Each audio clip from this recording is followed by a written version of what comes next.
염증 세포가 모여들게 됩니다. 이건 아주 당연히 지극히 정상적인 우리 인체 반응이고요.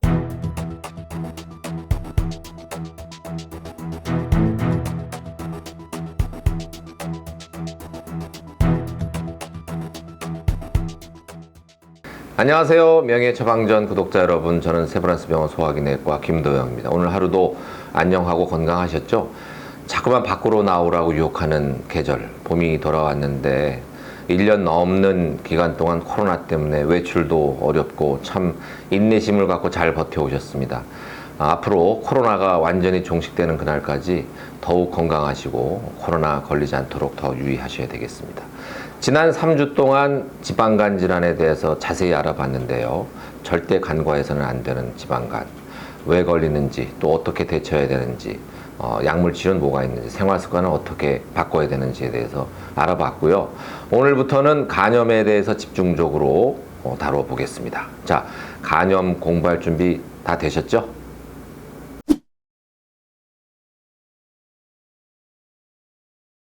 네. 간염은 말 그대로 간의 염증이다. 간은 그야말로 그냥 간이고, 염은 우리 염증할 때 염. 우리 화염이라는 거 있죠? 불이 났을 때 화염에 휩싸인다 할 때 그 염자도 똑같은 염인데, 하여튼 뭐 뜨거운 기운을 의미합니다. 염이라는 거는. 그래서 우리 몸에 어느 장기든 염증이 생기면 다 이 끝에 염을 붙이는데, 위에 염증이 생기면 위염이고, 폐 염증이 생기면 폐렴이고, 장에 염증이 생기면 장염입니다. 피부염도 있잖아요. 우리 피부에 그 상처 나가지고 염증 생겼을 때를 생각해 보세요. 어떻습니까?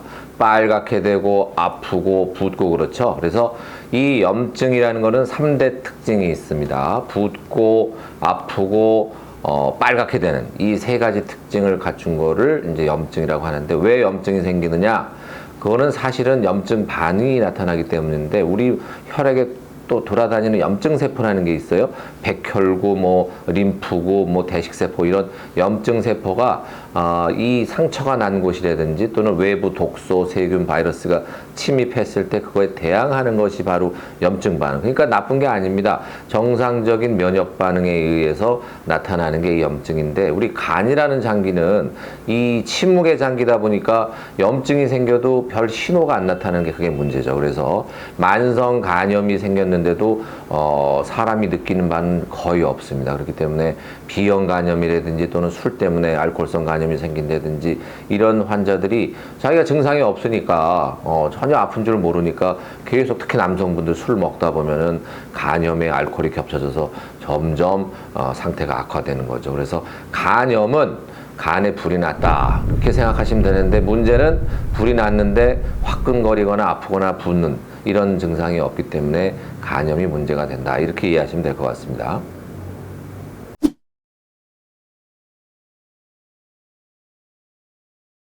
염증은 스트레스와 외부 자극이 많은 현대인들한테 아주 자주 나타나는 현상 또는 질환인데요. 가령 세균이나 바이러스가 침입했을 때 우리 몸의 정상적인 방어 기전으로 작동하는 것이 염증입니다.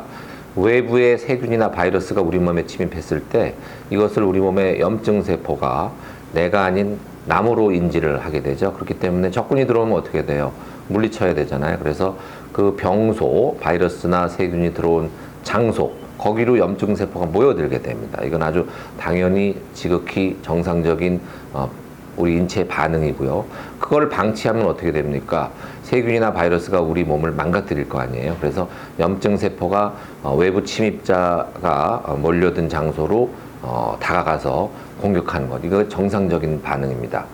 하지만 세균이나 바이러스, 외부 독소에 대해서 과도한 염증 반응이 나타나게 되면 부작용을 낳을 수가 있죠. 염증이 오래되게 되면 우리 장기가 제대로 작동을 하지 않거나, 또 염증이 심하면요, 단기간에 심하면 이게 전신 염증이 되게 되면 세균, 특히 세균 감염 시 폐혈증이라는 거 많이 들어보셨을 거예요. 뭐 쉽게 해석하면 피가 썩는다는 건데, 과도한 염증은 우리 몸의 장기뿐 아니고 이 혈액 내에 큰 문제를 일으키기 때문에 사망할 수도 있는 아주 위중한 질환이 됩니다.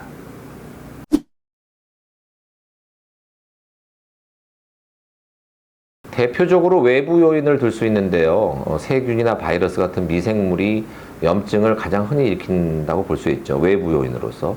그 밖에 외부 독소 침입해도 우리 몸에서 염증 반응이 나타날 수 있는데, 이런 외부 요인이 전혀 없는데도 내부적인 문제 때문에 근만성 염증이 생길 수가 있거든요. 일종의 면역 시스템의 오작동으로 인해서 적과 나를 구분 못하는 겁니다. 여성분들한테 간혹 생길 수 있는 루푸스라는 병 들어보셨을 겁니다. 홍반성 루푸스라는 병이 전신의 면역 계통의 이상 반응으로 인해서 자기 몸속에 있는 장기를 나무로 잘못 인지해가지고 각종 장기에 염증이 생기는 거거든요.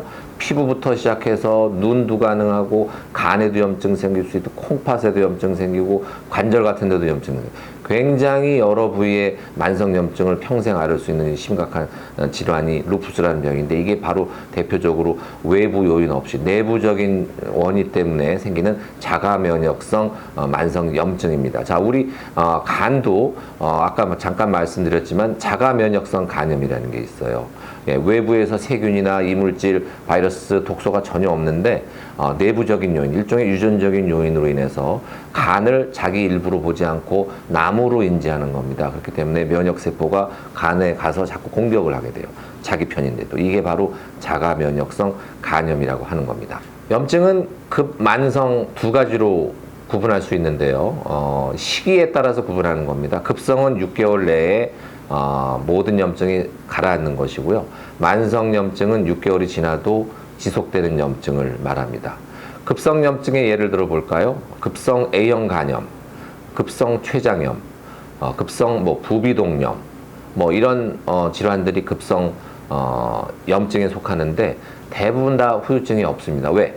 염증이 잠깐 오면 장기는 회복 능력이 있기 때문에 원래대로 돌아갈 수가 있습니다. 하지만 만성 염증은 다릅니다. 우리 몸에서 6개월 이상 지속되는 만성 염증 뭐가 있을까요? 만성 간염이 대표적이죠. 만성 췌장염 같은 것도 있습니다. 이 두 장기에 만성 염증이 생기게 되면 뭐가 문제냐면, 염증 후에는 항상 우리 몸에서 섬유화라는 반응이 따라오거든요. 섬유화가 뭔가요? 콜라겐 아시죠?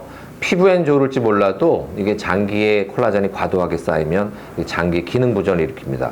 자, 간을 보세요. 만성 간염 오래되면 간 섬유화가 되고 콜라겐이 쌓이는 섬유화가 되고, 그게 심해지면 간경화라고 부르잖아요. 원인이 콜라겐이거든요.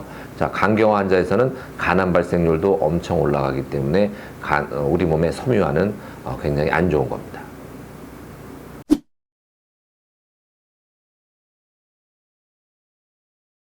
만성 염증을 유발하는 요인은 여러 가지인데요.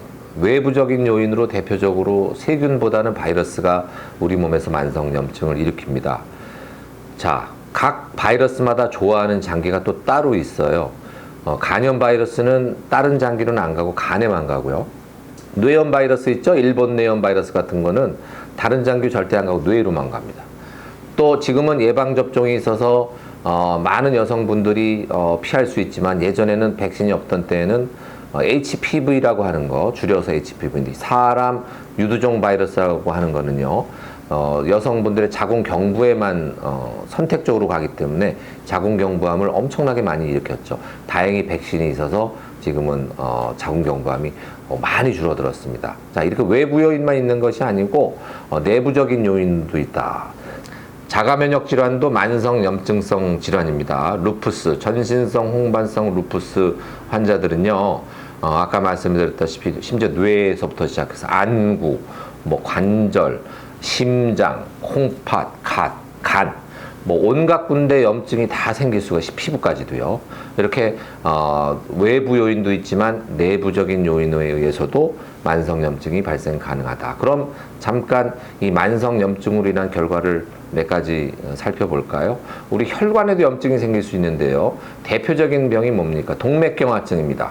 콜레스테롤 높은 분들 있죠? 예전 지방간 강의 때 말씀드렸던 고지혈증으로 인해서 동맥이 막히고 염증이 생기거든요. 자, 만성 염증에 의한 혈관 동맥경화증은 무엇을 유발할까요? 뇌로 가는 혈관이 막히게 됩니다. 그러면 뭐죠? 급성 뇌졸중, 급성 뇌경색, 또 심장으로 가는 혈관, 관상동맥이 막히게 되면 심근경색이 생기게 됩니다. 일종의 다 혈관 염증으로 인한 결과를 볼 수가 있습니다.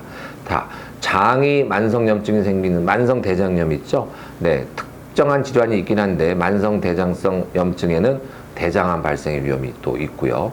아까 말씀드렸다시피 만성간염은 간경화하고 간암의 위험이 있고, 또 대장염이 오래가게 되면요, 장벽이 약해져가지고 장벽을 통해서 온갖 독소나 유해 물질들이 전신으로 퍼질 수도 있게 됩니다. 요새는 치매 일종인 알츠하이머 병도 만성염증에 의해서 발생한다는 설이 있습니다.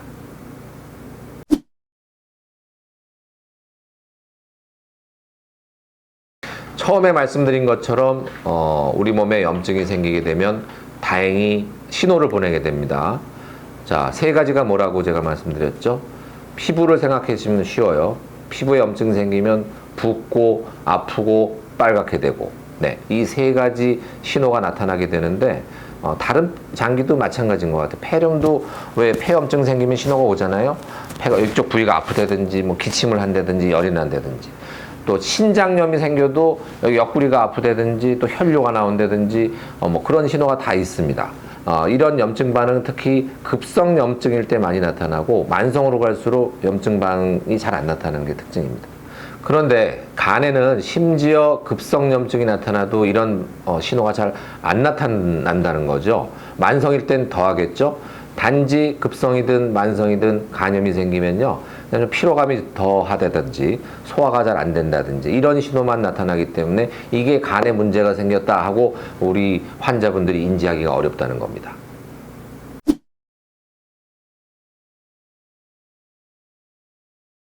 첫째는 생활 습관이나 위생이 중요할 것 같은데요. 건전하고 위생적인 생활 습관으로 외부 요인이 침입하는 것을 막아야 되겠죠. 네. 바이러스 종류가 많다 보니까 코로나도 마찬가지입니다. 이런 다양한 바이러스가 몸에 들어오지 않도록 하려면 건전하고 위생적인 생활 습관을 가지도록 하시라. 이것을 강조드리고 싶고요.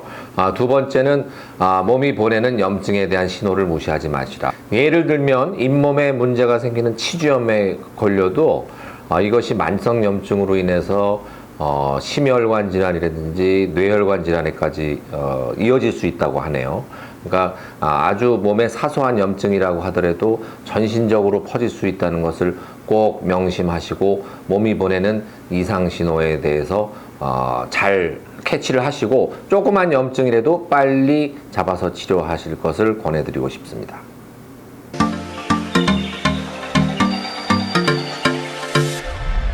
네, 댓글에 답변을 달아드리는 처방전 타임.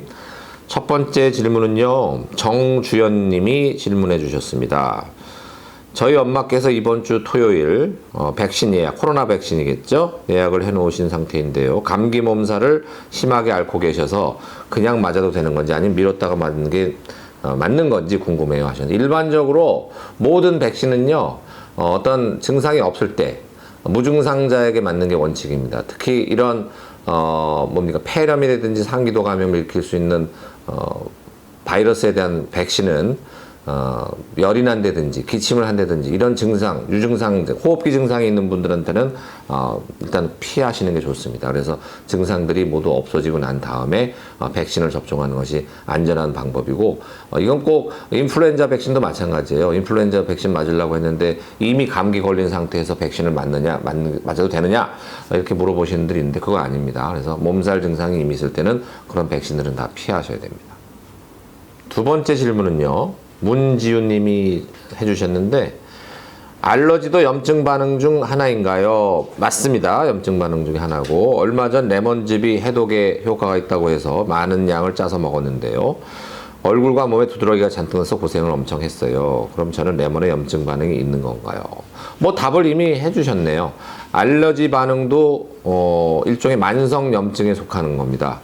실제로요, 알러지 중 대표적인 기관지 천식이라는 거 있잖아요. 제가 전공이 호흡기 알러지는 아니지만 학생 때 또 배운 경험을 되살려 보면 기관지의 만성 염증으로 인해서 기관지가 수축되는 게 기관지 천식이라는 병이거든요. 그래서 실제로 조직 검사를 해서 기관지를 들여다보면 기관지 벽이 상당히 두터워져 있고 염증 세포가 많이 모여 있는 걸 확인할 수가 있습니다. 지금 레몬즙 드시고서 얼굴과 몸에 두드러기가 많이 났다고 했는데, 네, 어떤 과일이든지 뭐 복숭아 털 같은 거에도 알러지 있는 분들 많잖아요. 그래서 레몬에도 알러지가 있는 분들이 있습니다. 그게 손으로 만져서도 알러지가 생길 수 있겠죠?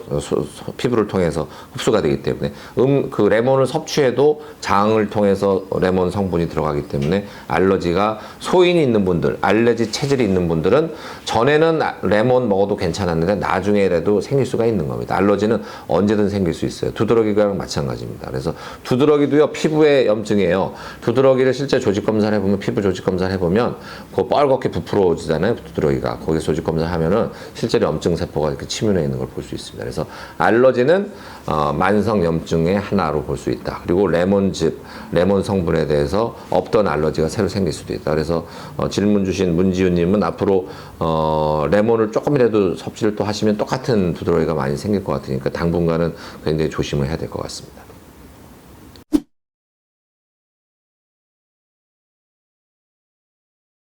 오늘은 간염에 한 발자국 더 다가가기 위해서 염증에 대해서 알아봤는데요. 우리가 일상생활에서 쉽게 만날 수 있는 피부염이라든지 또 눈이 벌겋게 되고 붓고 빨갛게 되는 결막염, 각막염 이런 급성 염증 또 사소한 염증조차 방치하고 제대로 손 쓰지 않으면 만성 염증이라는 이름표를 달게 되고 더 이상 손쓰기 어려운 상태까지 진행할 수 있다는 것을 명심하시기 바랍니다. 오늘도 끝까지 시청해주신 구독자 여러분께 감사드리고요. 다음 에피소드 때 또 찾아뵙도록 하겠습니다. 오늘도 염증 없는 간편한 생활 하시고요. 다음에 또 뵙겠습니다. 안녕!